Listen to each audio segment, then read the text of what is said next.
Muito bem, boa noite, minha gente. Espero que o som esteja bem, que todos estejam escutando bem. O som está bem, não é? Vejam aí como está o som. Muito boa noite. O tema hoje é o tema da live deste domingo é sobre Herbert Marcuse e em particular um texto desse filósofo alemão que morou muito tempo nos Estados Unidos, né? Ele basicamente se exilou nos Estados Unidos e depois se tornou, acredito que ele se naturalizou, não sei, mas acredito que ele ficou nos Estados Unidos, não voltou para a Alemanha e morreu em 79, né? Marcuse, ele é muito conhecido primeiro porque ele era ligado a um movimento filosófico e da teoria social chamado Escola de Frankfurt, né? Ele era alemão, de fato, ele tinha ligações com a chamada Escola de Frankfurt. Quando eu falo Escola de Frankfurt, eu estou pensando aqui em Theodor Adorno, Max Horkheimer, Walter Benjamin, Leo Lowenthal, etc., né? É um movimento que surgiu ali nos anos 20, acho que precisamente em 1923, se não me engano, 1923, como Instituto de Pesquisa Social, né? O famoso Instituto de Pesquisa Social da Alemanha, de Frankfurt. Eles foram, em 33, eles saíram da Alemanha porque eles eram quase todos judeus e de forte influência comunista, né? Então, não ia só Walter Benjamin que ficou e obviamente pagou caro por ter ficado, né? Walter Benjamin, ele tentando sair da Alemanha nazista, ele se mata em 1940 porque ele é preso, né? E ele já tinha sido de um campo de concentração. Mas a maioria saiu dos Estados Unidos, Adorno, Horkheimer e tal, saíram dos Estados Unidos, passaram um tempo nos Estados Unidos, saíram da Alemanha, passaram um tempo nos Estados Unidos, depois voltaram para a Alemanha, né? Mas Marcuse não voltou para a Alemanha, ele saiu em 33 e não voltou mais para a Alemanha, tá certo? Então, de certa forma, Marcuse, ele é conhecido como um dos pertencentes a essa tradição teórica chamada Escola de Frankfurt. Mas eu acho que o que deixou Marcuse mais conhecido não foi a Escola de Frankfurt, né? Pelo que eu sei de Marcuse, pelo que eu li dele, pelo que eu li de alguns dados biográficos dele, não foi a Escola de Frankfurt que o deixou mais famoso. Na verdade, nos anos 60, os escritos dele da década de 60 vão ser muito importantes para os acontecimentos dos anos 60, 68, mais 68, né, as rebeliões no México, nos Estados Unidos, na França, no Japão, na Alemanha. Então Marcuse será um dos ideólogos desses movimentos, né? Marcuse vai ter influência no movimento estudantil, Marcuse vai ter influência no movimento de homossexuais, Marcuse vai ter influência no movimento feminista e Marcuse vai ter influência no movimento negro, em particular dos Panteras Negras, ou por sua orientação e sua amizade com a filósofa Angela Davis. Então Marcuse é um pensador que eu diria que a partir dos anos 60 se torna aquele pensador absolutamente público. Ele era um professor, ele era um catedrático, ele era um homem de várias publicações, vinha publicando desde os anos 30. Mas veja, Marcuse ele se torna público no sentido revolucionário do termo nos anos 60 e 70, né? Obviamente, Marcuse já publicava nos anos 30, para você ter uma ideia, para termos uma ideia todos nós aqui, Herbert Marcuse, ele tinha todo um debate com a tradição alemã chamada clássica, né? Os primeiros estudos de Herbert Marcuse foi sobre o idealismo alemão, em particular Hegel, né? Marcuse fez um estudo sobre Hegel, o projeto dele de doutoramento é sobre Hegel, né? Ele fez curso com essa tradição alemã. Então Marcuse tem uma formação alemã sólida, né? Para se ter uma ideia, Marcuse foi aluno e orientando de Martin Heidegger, né? Não é qualquer um. Obviamente todos sabem aqui que ele tinha sérias divergências com Heidegger, mas Heidegger foi o orientador dele, né? Antes de assumir publicamente o seu nazismo, mas depois assume. Marcuse tenta dialogar com Heidegger sobre essa adesão ao nazismo. Heidegger adere formalmente, de carteirinha, como a gente diz, né? Carteirinha mesmo, ele tinha uma carteira do partido nacional socialista alemão, que era o partido hitlerista. Marcuse ele foi orientando de Heidegger. Ele faz uma tese sobre Hegel, né? Essa tese já foi publicada em português, né? Não com o título original, não é? O título que foi dado em português é Razão e Revolução, né? É a tese de Marcuse. Esse trabalho foi publicado pela editora Paz e Terra, né? Eu li, assim, quando eu li eu nem imaginava que era a tese do doutorado dele, não imaginava não que fosse. Eu li ainda nos anos 90 a tese de Marcuse, mas é um trabalho impressionante, né? É um longo trabalho sobre Hegel e a temática da revolução. Na verdade, ele trabalha o tema da revolução em Hegel. Ele faz uma análise da fenomenologia do espírito impressionante, né? É um grande livro, sem dúvida nenhuma, uma referência clássica. Esse Marcuse é o Marcuse dos anos 30, é o Marcuse que está, digamos assim, dentro de uma tradição clássica da filosofia, entre Hegel e Marx, entre o idealismo alemão e Marx, que ele vai encontrar depois. Mas Marcuse tem também, eu diria, um encontro que eu acho tão importante quanto Hegel e Marx, será as leituras que Marcuse fará quando sai da Alemanha. Ele sai da Alemanha em 1933, quando Hitler sobe ao poder, que é os estudos que ele vai fazer sobre Freud. Eu diria que o primeiro Marcuse mais conhecido não é o Marcuse hegeliano ou neo-hegeliano, não é o Marcuse que teve contato com Rosa Luxemburgo, Karl Liebknecht, a Liga Espartaquista, porque Marcuse foi militante do Partido Social Democrata Alemão quando o partido ainda era marxista, entre 1917 e 1919. Marcuse militou na social-democracia alemã 3 anos, né? Marcuse viveu a Revolução Alemã, depois eu vou falar isso, porque isso é muito importante, né? Boa noite, meu amigo Nilo, boa noite. Saúde e paz, meu amigo Nilo, saúde e paz. Marcuse militou na social-democracia alemã, Marcuse militou nessa esquerda alemã radical, a esquerda da social-democracia, que foi a Liga Espartaquista. Marcuse conheceu Rosa Luxemburgo, muito jovem, inclusive, ele era muito jovem, né? Conheceu as principais lideranças da Liga Espartaquista. Marcuse, inicialmente, Marcuse foi um luxemburguista, antes de ser marxista. Marcuse, na verdade, foi muito ligado às teses de Rosa Luxemburgo. Quando Marcuse vai para os Estados Unidos, principalmente ali dos anos 40, ainda estava rolando a Segunda Guerra Mundial, ele resolve ler Freud, e isso é muito importante, né? Veja, Marcuse já tinha uma leitura de Hegel e de Feuerbach, já tinha uma leitura razoável do idealismo alemão, chega a Marx, né? Marcuse lê Marx, isso é importante. Marcuse leu Marx, isso é importante, né? Passando essa fase, né? Idealismo alemão, Marx, e de um modo geral a cultura alemã, Marcuse conhecia a literatura alemã. Marcuse, a tese de mestrado dele foi sobre a literatura alemã, né? Então Marcuse estava entre a literatura alemã e a filosofia clássica alemã.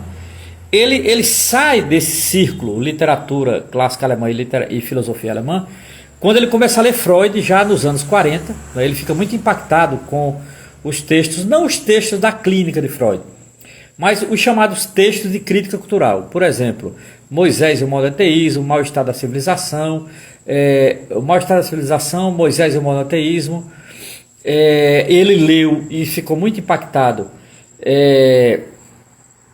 por um livro em que Freud vai tratar da religião e da guerra, tal. Eu acho que é muito interessante isso, né? O futuro de uma ilusão. Esse texto, eu acho um dos textos mais brilhantes de Freud que eu li, né? O futuro de uma ilusão. Freud publicou, acho que em 1929, se não me engano. Marcuse leu esses textos de Freud, da crítica cultural, e ele percebe o seguinte, que e dali vai nascer, eu diria, talvez o primeiro grande momento bem original da filosofia marcusiana, que é a preocupação que Marcuse vai ter em articular Freud e Marx.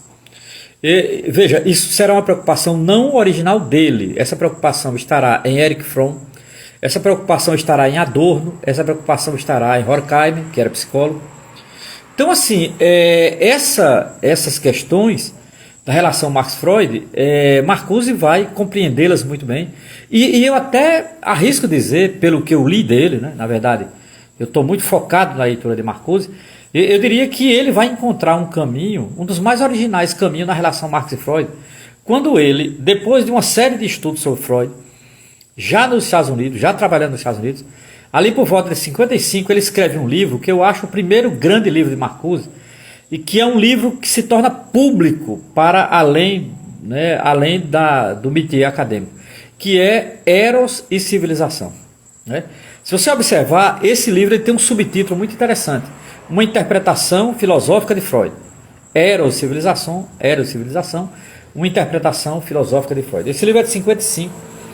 E eu diria que esse livro ele vai ser, ele quando é lançado, ele terá um certo impacto, mas ele terá um impacto duradouro, porque ele depois será retomado na década de 60. Né?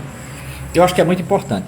Mas Marcuse ali, por volta do início dos anos 60, ele vai escrever um livro sobre sobre o chamado homem unidimensional, sobre a sociedade industrial, etc. Então Marcuse, quando sai de Marx e Freud, ele vai se preocupar muito com o papel da tecnologia na vida humana. Eu diria que é uma segunda fase importantíssima de Herbert Marcuse, que é a preocupação que ele vai ter com a tecnologia. Marcuse percebe que, para além da tecnologia, o que está acontecendo, o que está aparecendo ideologicamente no mundo, é o que ele chama de tecnocracia. Hoje é um termo popularizado, né? A tecnocracia. E isso vai ser muito importante, né, para uma reflexão sobre o mundo contemporâneo. Né? O impacto do capitalismo na tecnologia foi fundamental. Né? Inclusive, as transformações tecnológicas, elas são transformações que vão impactar o próprio capitalismo. Né? E isso vai ser muito importante na obra de Herbert Marcuse. Vai ser um momento, ele escreve um livro que foi traduzido ao Brasil com um título muito bombástico, que é A Ideologia da Sociedade Industrial. Mas, na verdade, o título original desse livro é O Homem Unidimensional. Alguns disseram que é um livro pessimista. Eu concordo, eu acho um livro muito pessimista, Marcuse. Eu acho o livro mais pessimista de Herbert Marcuse. Assim. Ele, de certa forma, ele não aponta saída alguma desse livro. Nesse livro, né, A Ideologia da Sociedade Industrial.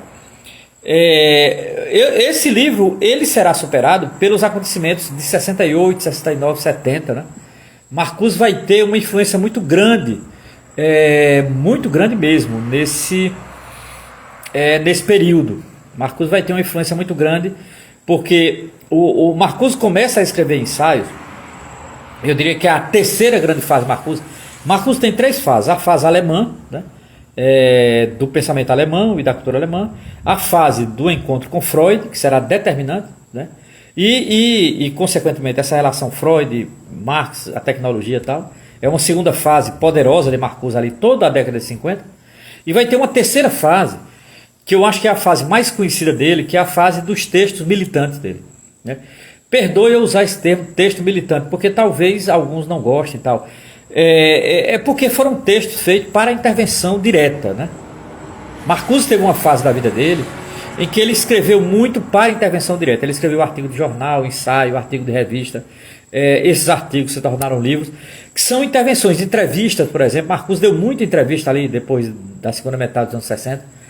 Então é um conjunto de textos que se transforma numa espécie de caldo cultural. São entrevistas, são artigo para jornal, artigo para revista, capítulo de livro e depois livro, que tem um papel fundamental de ser um texto de intervenção. É esse terceiro Marcuse que eu vou trabalhar hoje, tá certo? Eu fiz esse percurso para os que chegaram agora. Eu fiz um pequeno percurso de Marcuse para chegar no texto que eu vou trabalhar. Então eu vou trabalhar um livro já dessa terceira fase dele, que é esse livro aqui, né?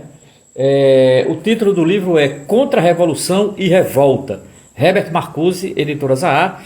Esse material foi publicado nos Estados Unidos em 72, aqui no Brasil em 73.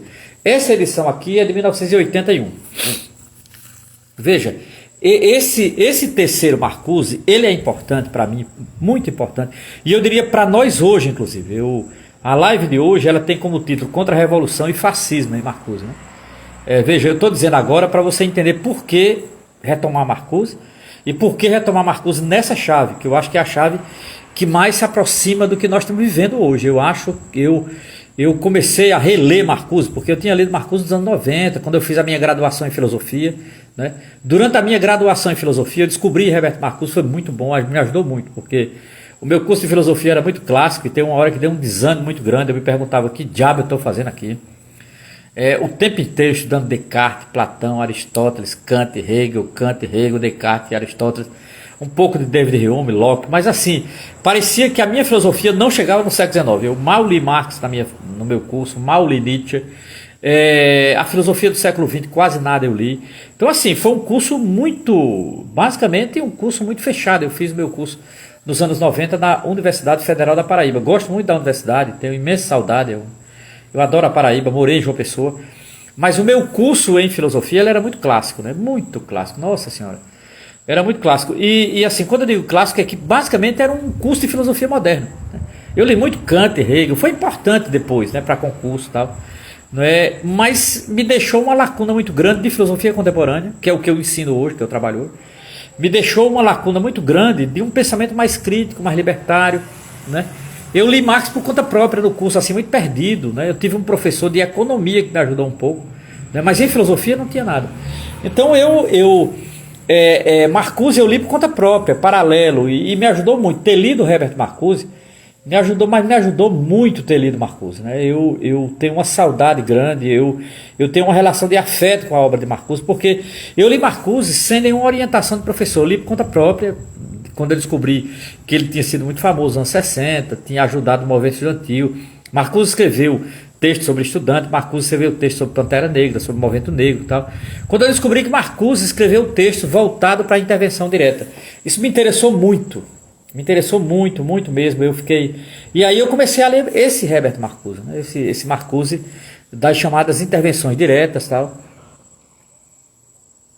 das preocupações que ele tinha com o mundo contemporâneo, tecnologia, psicanálise, desejo, libido, libertarianismo, política radical, nova esquerda, movimento feminista, movimento negro, movimento gay, debate ambiental. Marcuse tem um texto muito interessante sobre a temática ecológica ali no final dos anos 60.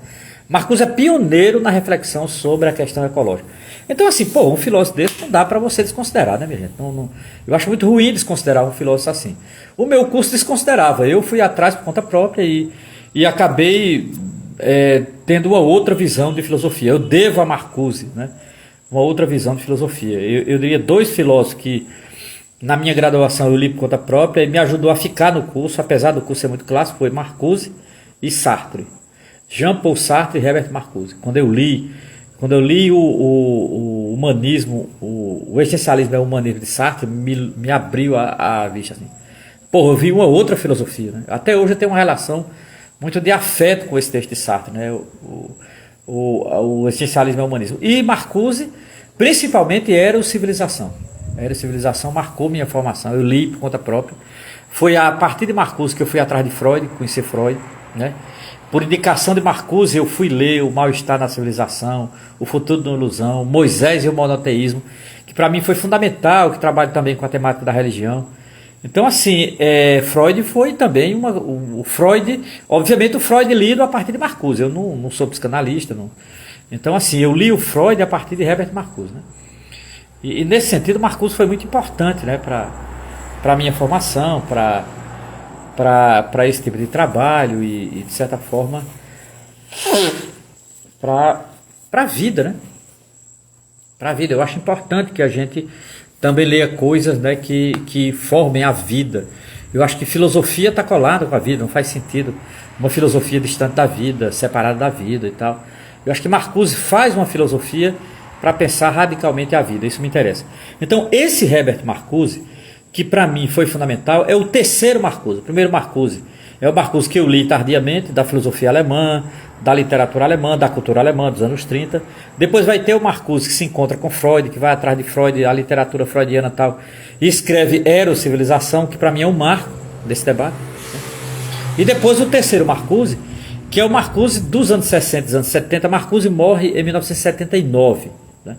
Então, assim, entre 68 e 79, vai ter um Herbert Marcuse que escreverá textos de intervenção, entrevista, artigo de livro, capítulo de livro, e, acima de tudo, um Marcuse que vai ter um impacto muito grande na chamada nova esquerda, New Left. Né? A New Left europeia e dos Estados Unidos. O que é a New Left? A nova esquerda. A esquerda que está preocupado com temáticas que o marxismo não dava conta naquele momento. A nova esquerda é uma esquerda que, apesar da influência do marxismo, procura ir além do marxismo, né? E aí entra a questão ambiental, entra a questão ecológica, entra a questão do feminismo, da homossexualidade, da temática étnico-racial negra e tal. Então essa é a chamada nova esquerda. Há um livro, para quem se interessar, eu não vou poder, porque o tema da live não é a nova esquerda, quem se interessar tem esse livro aqui, que eu acho um livro muito bom, é um trabalho de doutorado intitulado A Nova Esquerda Americana, né, de Rodrigo Farias de Souza, publicado pela editora FGV. Né? A Nova Esquerda Americana. Há um capítulo dedicado a Marcuse aqui, muito bom, né, eu recomendo. Editora da FGV, da Fundação Getúlio Vargas. Ora, Marcuse, ele ali nos anos final, na segunda metade dos anos 60 e anos 70, Marcuse vai ter um impacto muito grande na chamada nova esquerda, inclusive quando a nova esquerda entra em crise. Marcuse pega a origem, a ascensão e a crise e queda da nova esquerda. Marcuse pega o grande movimento da nova esquerda. É pena que ele morreu em 79, ele não viu os desdobramentos, né? É muito pior do que ele imaginava, muito pior. Os desdobramentos da crise da nova esquerda foi pior do que o que Marcuse avaliou. Mas Marcuse, ele passa a ser um filósofo importante para que a gente consiga entender o que de fato foi os anos 70, né? Eu vejo isso com muita importância. Veja, o texto que eu vou tratar aqui está nesse livro aqui. É intitulado Contra-Revolução e Revolta, né? O texto é sintomático. Eu inclusive queria muito que as pessoas lessem esse texto. Chama-se A Esquerda sob a Contra-Revolução. Repito, A Esquerda sob a Contra-Revolução. Cara, esse texto é importantíssimo. Esse texto é de 1972. É um texto premonitório, é um texto profético, é um texto que, sem querer, Marcuse previu as desgraças da esquerda. Marcuse, para mim, é o primeiro filósofo a diagnosticar uma crise radical da esquerda. Impressionante isso. Eu queria, inclusive, ler em grupo esse texto, porque é um texto longo, ele está nesse livro aqui, é o primeiro texto desse livro, intitulado A Esquerda sob a Contra-Revolução. Que está nesse livro aqui, Contra-Revolução e Revolta. Aqui tem mais artigos, tem um artigo sobre arte e revolução e tal, mas eu não vou tratar aqui, eu vou tratar do primeiro artigo, né, intitulado A Esquerda sob a Contra-Revolução. Veja, a escolha desse texto de Marcuse para entender a crise da esquerda nos anos 70, e obviamente eu já vou adiantando para vocês, o meu interesse não é entender a esquerda nos anos 70, eu não estou preocupado apenas com questão exegética, tá certo? Saber qual foi a crise da esquerda nos anos 70 e tal. Não, eu estou interessado em saber isso, mas não é só isso não. Eu estou interessado em fazer como isso é atual, né? Se entender essa nova esquerda é atual, não, isso me interessa. Não me interessa ficar parado no passado, mas interessa entender como o passado pode nos fazer entender a desgraça contemporânea que a gente está. A gente está numa desgraça mesmo. Eu lamento informar, mas a gente está com a ascensão do fascismo, crescimento da extrema-direita, os ventos do tempo são todos favoráveis à extrema-direita.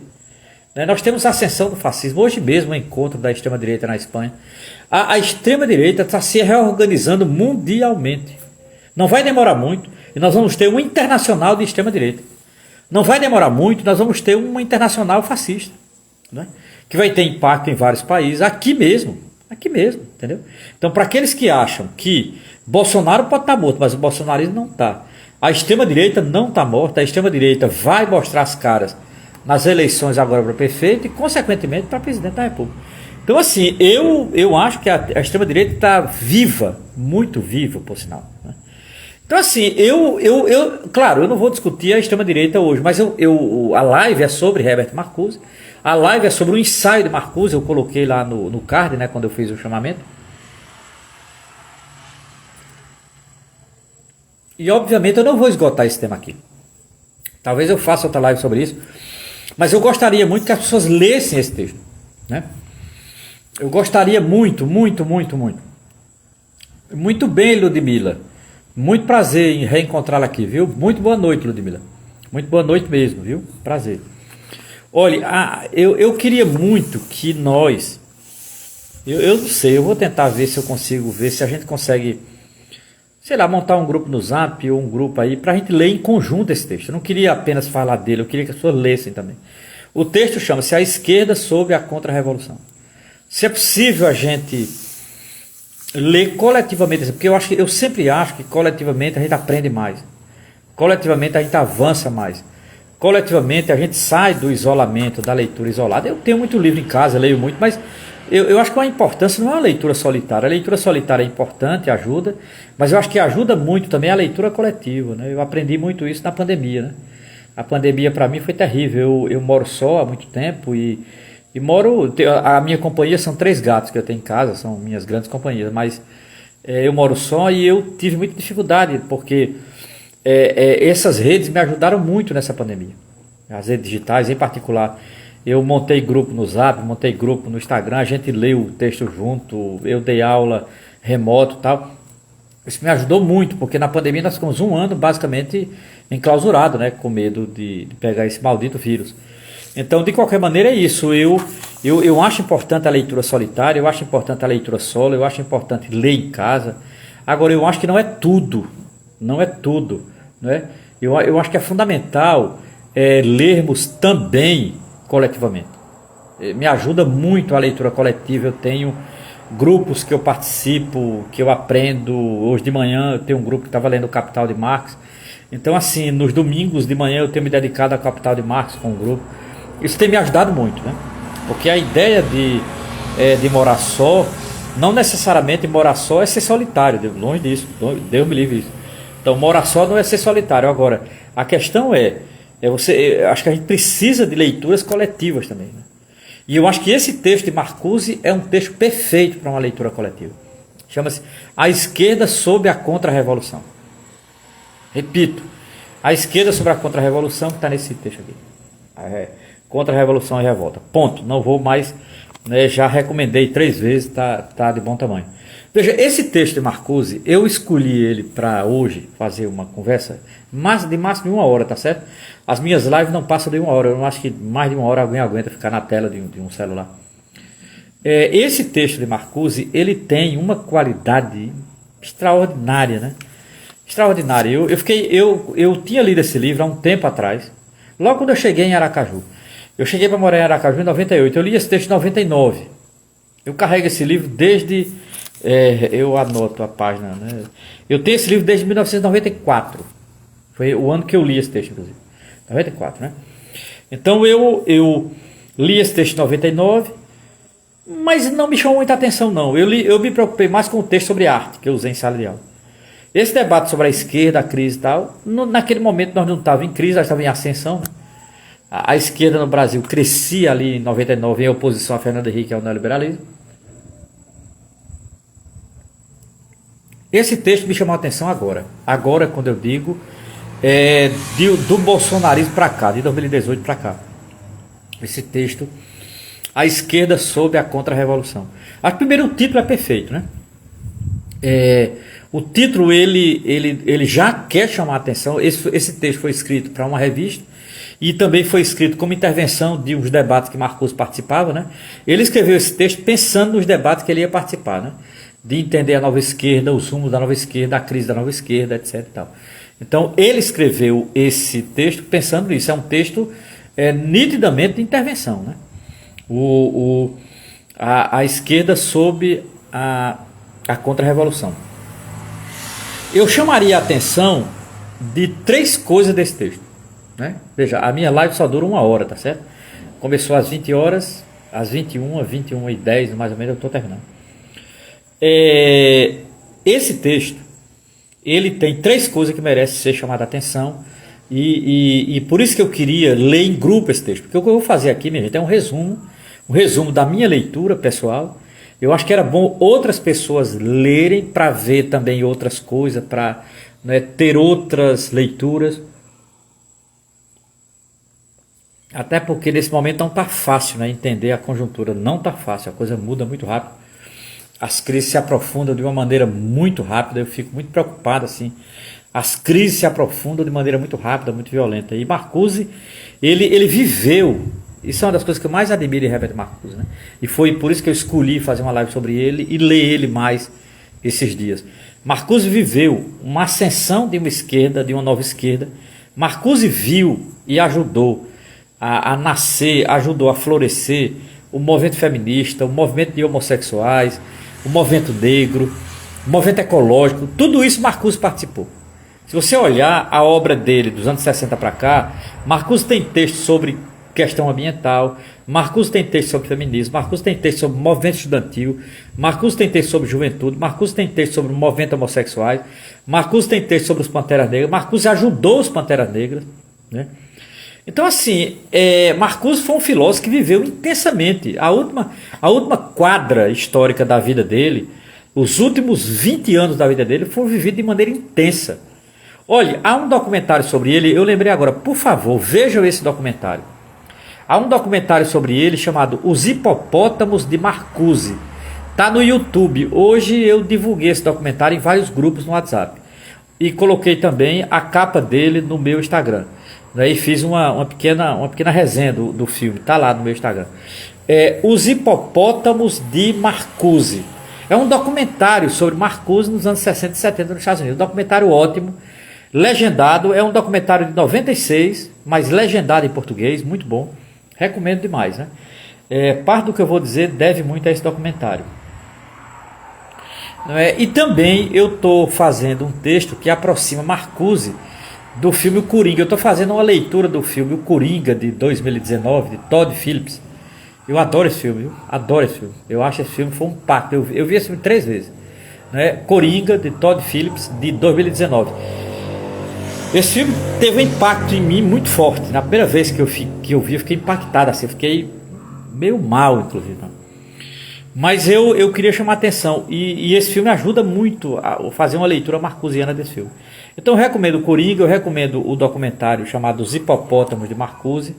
Eu acho que ajuda também. E obviamente o texto que eu vou tratar aqui. Por favor, quem puder ler, encontrar em PDF, leia esse texto, né?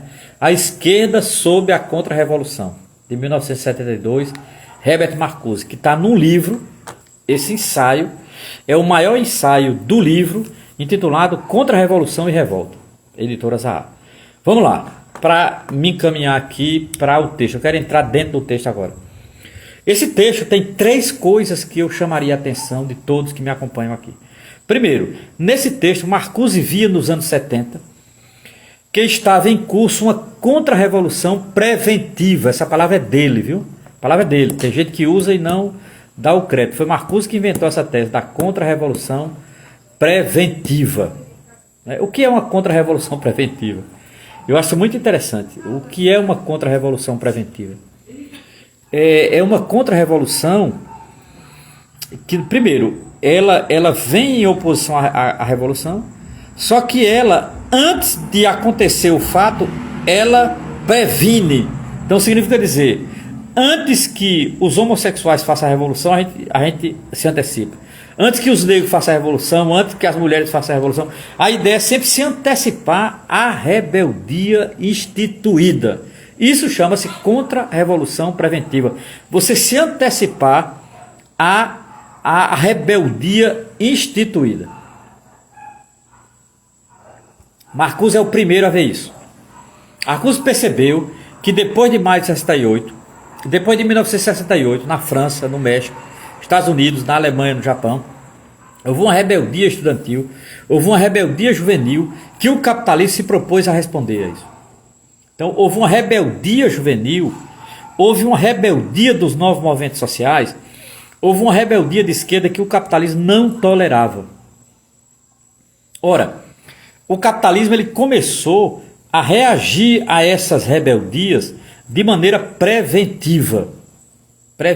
E, vejam bem, temos que dizer uma verdade. O capitalismo conseguiu e Marcuse não viu. Marcuse, ele faz a análise, mas ele não viu o que a análise dele, de certa forma, foi profética. Não é? Por quê? Porque Marcuse morre em 79. A partir de 80, com a ascensão de Ronald Reagan nos Estados Unidos e Margaret Thatcher na Inglaterra e o Papa João Paulo II em Roma, você vai ter uma santa aliança que vai dar numa coisa chamada neoliberalismo, né? Aí já não é mais Herbert Marcuse. Marcuse não fala em neoliberalismo. Marcuse morreu em 79. O que Marcuse fala é em contra-revolução preventiva. Qual foi a maior ideologia da contra-revolução preventiva? O neoliberalismo. Essa tese tem que ser estudada. Eu aprendi essa tese sobre como o neoliberalismo é uma espécie de prevenção contra as rebeldias na leitura de um padre, chamado Padre José Comblan. Esse padre tem um livro publicado em 1999 chamado O Neoliberalismo, a Ideologia do Século XXI. Acho esse livro absolutamente fundamental. Um dos melhores livros que eu li na minha vida sobre a palavra neoliberalismo. Esse livro foi publicado pela editora Voz. Agora, antes do padre Comblan e o neoliberalismo, Marcuse dos anos 70. Então, esse ensaio de Herbert Marcuse, intitulado A Esquerda sob a Contra-Revolução, nesse ensaio, Marcuse usa pela primeira vez a palavra contra-revolução preventiva. Marcuse chamava a atenção para o que a esquerda naquele momento não estava percebendo. A esquerda naquele momento que Marcuse percebia que havia em curso uma contra-revolução, ainda estava achando que os jovens estavam na vanguarda, os homossexuais estavam na vanguarda, as mulheres na vanguarda, o negro, o movimento negro.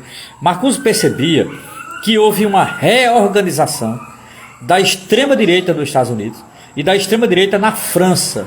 Marcuse articula Estados Unidos e França, e ele percebe que tanto a direita francesa como a direita nos Estados Unidos, elas se reorganizavam e preventivamente estavam combatendo esses movimentos que, na verdade, tinham pressupostos revolucionários. Movimento gay, movimento estudantil, movimento negro, movimento ecológico.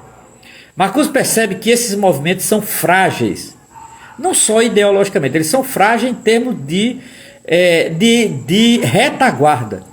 Enquanto que a extrema-direita tinha o FBI, tinha a CIA, tinha as armas, tinha o poder e, obviamente, tinha o capitalismo, tinha os burgueses. Atenção, a extrema-direita tinha os burgueses. Né? Ter burguês é ter dinheiro, ter burguês é ter poder. Né? Então, assim, não é à toa que nesse ensaio, A Esquerda sob a Contra-Revolução, Marcuse faz uma belíssima análise do que era o governo Nixon. O que foi o governo Nixon? Né? Marcuse faz uma análise, eu acho, nesse ensaio, minha gente. Por isso que eu queria muito que todos lessem esse ensaio. Né? A Esquerda sobre a Contra-Revolução. Um ensaio de 72, absolutamente premonitório. Um ensaio genial. Eu tenho insistido para as pessoas lerem esse ensaio. Parece que eu estou igual a João Batista, pregando no deserto. Ninguém se interessa, ninguém lê. Paciência, né? Eu queria que até o presidente Lula lesse esse ensaio. Faria um bem danado ao presidente Lula se ele lesse esse ensaio. Então veja, Marcuse via nos anos 60, a primeira coisa, Marcuse via nos anos 70 que estava em curso uma contra-revolução preventiva. Ele que inventou esse termo. Contra-revolução preventiva. Essa contra-revolução preventiva, ela iria atingir em cheio movimento gay, movimento negro, movimento de homossexuais, movimento estudantil e todo o debate ambiental, etc. E tal. Então, ia atingir em cheio a chamada nova esquerda. Ora, nesse sentido, Marcuse foi fundamental.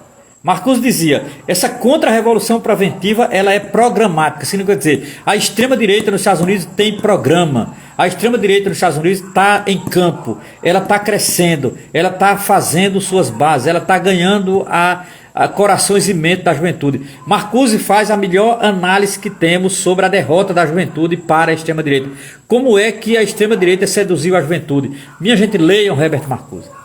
Às vezes me dá um desespero, eu estou falando rápido assim, porque às vezes me dá um desespero sobre isso, sabe? Às vezes me dá um desespero sobre isso. Porque eu fico pensando, por que a gente não leu isso e como é importante ler esse Marcuse aqui. Não todo Marcuse, ninguém tem tempo para ler todo. Marcuse tem uma obra imensa desde a década de 30.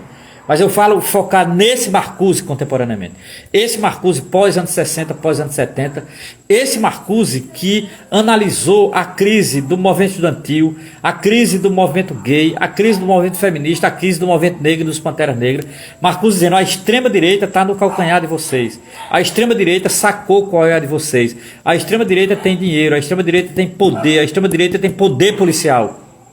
E a extrema-direita não vai sossegar enquanto não destruir vocês, porque a extrema-direita tem um programa. Só que Marcuse ele morreu antes disso. Qual era o programa da extrema-direita?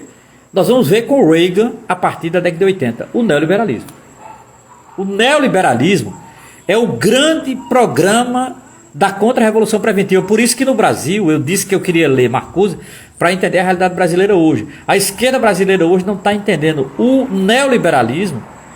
Ele é uma ponte fundamental para a extrema-direita atual. Por quê? Porque tanto a ideologia neoliberal como a extrema-direita, eles são a verdadeira contra-revolução preventiva, minha gente. Contra-revolução preventiva. Entendamos, paciência, eu não vou poder também, né? Às vezes eu me sinto meio desesperado, sabe, com isso.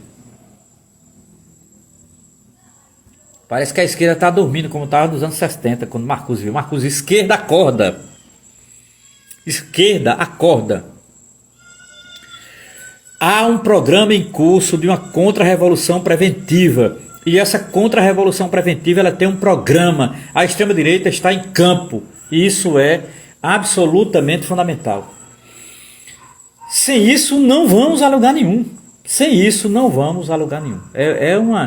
É algo absolutamente assustador isso. Então, em 72, o grande filósofo Herbert Marcuse dizia que está em curso uma contra-revolução preventiva. É a primeira tese desse texto.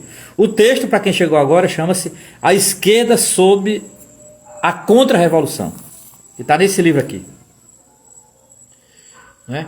Então veja, primeira coisa. Segunda tese desse ensaio, Marcuse percebia uma esquerda perdida, sem entender o caráter da contra-revolução.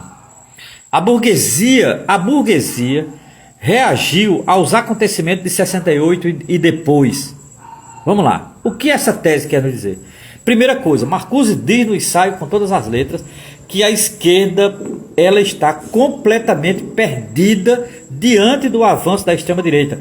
Isso estava acontecendo nos anos 70, depois daquela euforia de 68, depois da euforia estudantil, depois da euforia juvenil, depois da euforia das mulheres na rua lutando por direitos das mulheres, depois de todas as lutas civis nos Estados Unidos, em que envolveu Martin Luther King, Malcolm X, Panteras Negras, etc. Tal. Depois de todo esse debate do movimento negro, do movimento ecológico, tal, a direita avançou sobre esses movimentos.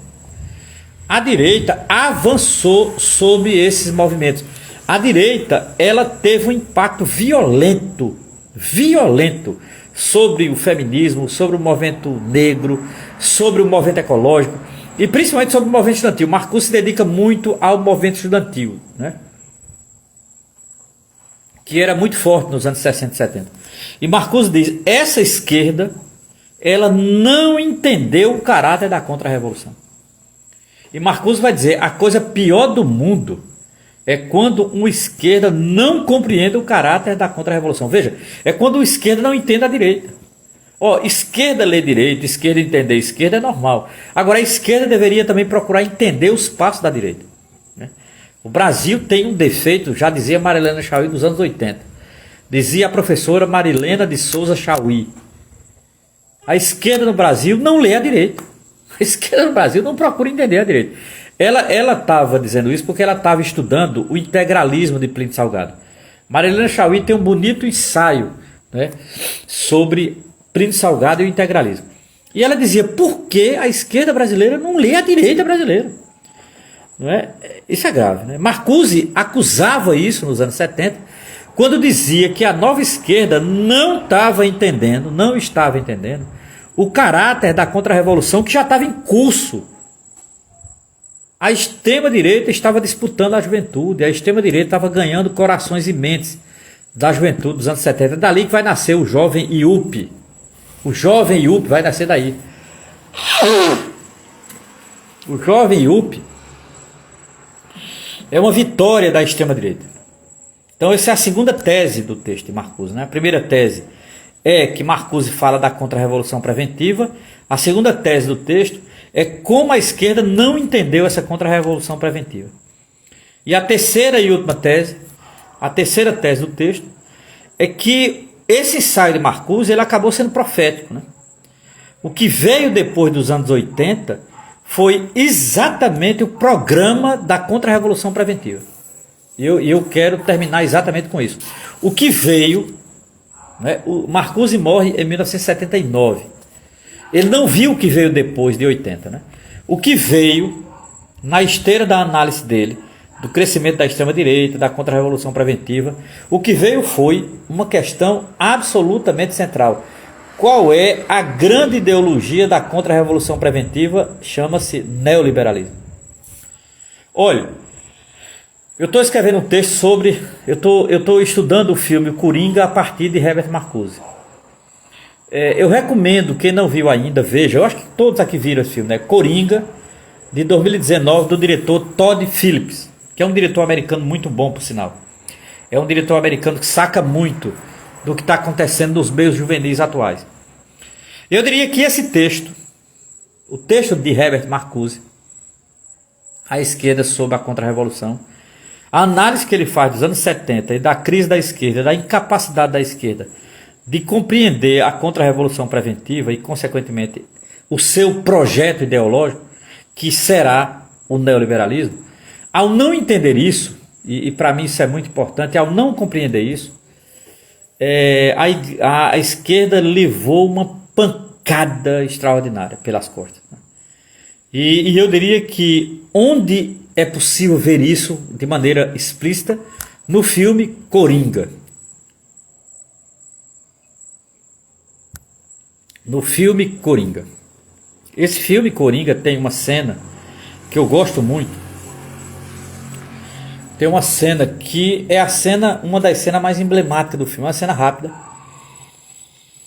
Me marca muito, e é a cena que indica a década do filme, em que ano o filme foi feito. O filme, qual é o tempo que o filme retrata, né? Nessa cena, o filme começa com o personagem tendo aquelas agressões e tudo mais. E ele passa geralmente num posto de saúde público. Ele pega remédio, porque ele toma remédio controlado.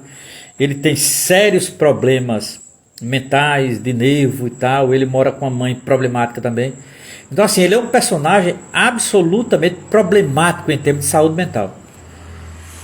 Um personagem coringa, brilhantemente feito por Joaquim Fênix. Para mim, o maior ator do cinema americano hoje é esse homem.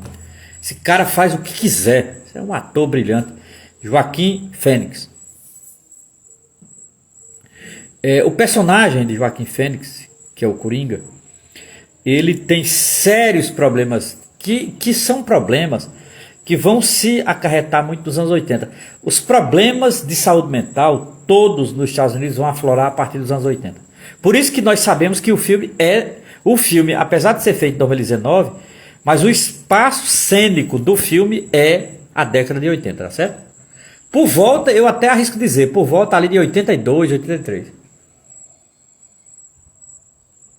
Por que eu arrisco dizer que foi 82, 83? Porque veja bem, tem uma cena em que ele vai para o posto de saúde. Quando ele chega lá, ele era acostumado a pegar gratuitamente seus remédios, né? Os remédios para dormir, os remédios para calmante, para dormir, etc. Quando ele chega lá, a mulher, que é um assistente social, diz, não tem mais. Aí ele diz, como não tem mais? Eu preciso, né? Eu sou uma pessoa adoecida, tal. Não tem mais porque o Estado não irá mais fornecer remédio gratuitamente para ninguém. Não existe mais este serviço público. Pronto. Esta cena, que está no filme, essa cena, ela diz qual é a data do filme. Não é? Quando foi que os Estados Unidos, a partir do seu governo, cortou este serviço de saúde pública? Foi exatamente do governo Ronald Reagan. O governo Ronald Reagan é o nascimento do neoliberalismo. Entenda, o neoliberalismo é a ideologia da contra-revolução preventiva. Por isso que combater o neoliberalismo é absolutamente fundamental para toda esquerda. Quando uma esquerda incorpora políticas neoliberais, ela está se auto-matando. Está se auto-matando. Nenhuma esquerda, em hipótese alguma, poderia aderir ou implementar política neoliberal nenhuma quando chega no governo. Quando chega no Estado, uma esquerda deveria combater as políticas neoliberais. É uma pena. É triste. Essa é a situação, não é? O texto de Herbert Marcuse é um texto muito bom, recomendo demais. Não é? Mais uma vez e pela última vez. O título do texto é A Esquerda sob a Contra-Revolução. Eu fiz aqui um breve resumo dele, mas é um texto de mais de 30 páginas. Está nesse livro aqui, Contra-Revolução e Revolta, de Herbert Marcuse. Um texto que eu volto a dizer o que eu disse no começo, merecia ser lido em grupo, ser debatido, ser esquadrinhado, ser anotado, ser riscado, discutir, tirar dúvida, chamar atenção para questões, chamar atenções para frases relevantes de Marcuse, etc. Ajudaria muito o estudo em grupo, porque o estudo só, ele é bom. Como eu já disse no começo da live, eu moro só, estudo só. Quem mora comigo são 3 gatas que não me atrapalham, são minhas companhias. Mas assim, é importante também o debate público, é importante também o debate em grupo, é importante também o estudo em grupo, porque o estudo em grupo complementa o estudo só, minha gente. E eu sempre chamo a atenção, vamos ler o texto do Marcuse, ler o texto. Então assim, eu recomendo demais quem não leu, veja se encontra em PDF, quem não puder adquirir o livro, porque esse livro só tem inclusive em sebo agora, né? Não tem mais para vender. Mas é um livro fundamental, porque Marcuse faz o diagnóstico. O que é mais importante desse texto? É o diagnóstico de Herbert Marcuse sobre a categoria contra-revolução preventiva, que é a coisa mais atual para debater no Brasil hoje. Por quê? Porque a contra-revolução preventiva ela trazia no seu bojo uma ideologia. Qual é a ideologia? A ideologia neoliberal, a ideologia do neoliberalismo. O neoliberalismo, segundo Herbert Marcuse, é filho da ideia de contra-revolução preventiva, né? E Marcuse, ele escreve esse texto em 1972, A Esquerda sob a Contra-Revolução. Um ensaio primoroso. Eu li pela segunda vez, fiquei impactado com a atualidade desse texto. Como Marcuse morre em 79, como ele antecipa as desgraças que nós vamos ver nos anos 80. Ele não viu os anos 80. Por isso que Marcuse não usa a palavra neoliberal, de maneira nenhuma. Marcuse usa contra-revolução preventiva. Marcuse faz uma análise daquilo que ele viu nascer, a chamada New Left, a nova esquerda, né? Movimento negro, movimento estudantil, movimento de mulheres ou feminismo, movimento ecológico de impacto ambiental. Tudo isso Marcuse viu nascer, apoiou e de certa forma seus textos foram fundamentais, né? Seus textos foram fundamentais. E ele viu ao mesmo tempo quando esses movimentos entraram em crise. E entraram em crise porque entrou em campo a extrema-direita, com um programa de uma contra-revolução preventiva. Esse programa de contra-revolução preventiva vai dar no liberalismo, né? E aí é o que eu citei do Coringa. Veja o filme Coringa, aí entra o filme Coringa, né, para você entender como nasceu o neoliberalismo. Então acho fundamental isso, acho fundamental reler Marcuse. Marcuse é um pensador instigante, inteligente, crítico. É um pensador contemporâneo. O que eu fiz aqui nessa live, pelo menos no começo, eu coloquei as 3 fases de Marcuse. A fase mais do pensamento alemão, Hegel, o idealismo alemão, a literatura alemã dos anos 30. Depois o Marcuse, que vai se encontrar com Freud, vai ser a segunda fase de Marcuse. E a terceira fase, que é a fase mais militante, a fase em que Marcuse escreve textos para a intervenção, né? E dentre esses textos escritos para a intervenção, né, naquele momento histórico dos anos 60 e 70, está esse texto, A Esquerda sob a Contra-Revolução. Texto primoroso, um dos melhores textos de Marcuse dessa fase. E para mim, ainda atual, na atual conjuntura de crise da esquerda que a gente está vivendo. É isso. Minhas lives só duram 1 hora e 10 minutos, no máximo, que eu acho que é o que as pessoas aguentam. Eu agradeço a paciência de todos aqui. Eu desejo uma boa semana a todos e todas e recomendo. Leiamos Herbert Marcuse. Grande abraço, minha gente. Valeu demais.